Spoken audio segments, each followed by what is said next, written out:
هل تعلم أن دول الخليج هي أكبر المستثمرين في العالم؟ معهد صندوق الثروة السيادية في الولايات المتحدة الأمريكية أجرى بحثاً عن الاستثمارات في النصف الأول من هذا العام.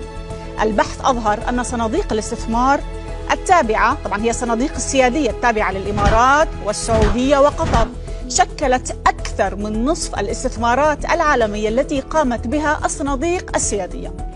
هذه الصناديق استثمرت في 6 أشهر فقط أكثر من 52 مليار دولار في مشاريع وشركات داخل دولها وفي الخارج. لمن لا يعلم، حجم أصول الصناديق السيادية الخليجية يتجاوز 4 تريليونات و770 مليار دولار. يعني عم نتحدث عن رقم يفوق حجم اقتصاد ألمانيا. يعني لو كانت هذه الصناديق دولة لكانت ثالث أكبر اقتصاد في العالم، من اقتصادات ريعية.